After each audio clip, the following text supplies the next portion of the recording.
In Texas, the income tax rate is zero, nothing, zilch. You don't even fill out a state form for your income tax. In California, on the other hand, once you start making 55 grand, you're at an 8% income tax rate, and the tax rate keeps going up to 13.3% on a $100,000 salary in California versus Texas. This would be your take-home pay after deducting federal taxes. In Texas, your take-home pay would be about $77,000. In California, your take-home pay would be about $70,000. 7 grand for what? You get nothing. Nothing works. Broken schools, pothole-filled roads, crime, and chaos. But it doesn't stop there. The sales tax rate in Texas is usually around 8.25% in most cities, and as low as 6.25% in some small towns. In California, the sales tax can get crazy. In Los Angeles, the sales tax rate is 10.25%. So you pay almost 10% of your income in income tax. Then they take 10% of everything you buy. What's that I hear? The Californians yelling that their property taxes are lower?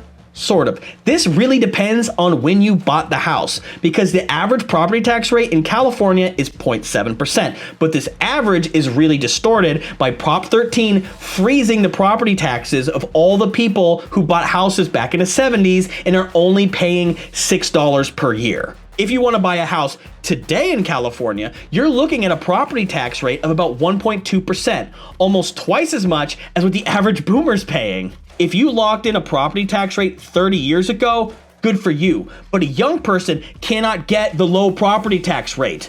So for the comparison, I'm going to use the average property tax rate I was seeing in the Bay Area and SoCal of about 1.2%, and I'm going to use the average Texas property tax rate of 1.74%.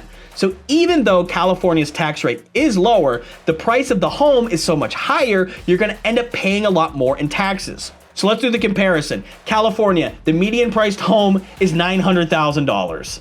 At 1.2% property tax rate, your average property tax bill is looking like around $10,000 per year. In Texas, the median priced home is $350,000 with an average property tax rate of 1.74%. The average property tax bill would be about $6,000 per year. Yes, California wins if you compare homes that are the same price, but a $900,000 home in Texas is a mansion in just about any suburb. You can't get a $350,000 home in any major city in California. If you have an income and you're willing to live in a cheap house, you can save a fortune on taxes in Texas. But if you somehow have no income, you don't buy anything, and you inherited a house with a $200 a year tax bill thanks to Prop 13, stay in California.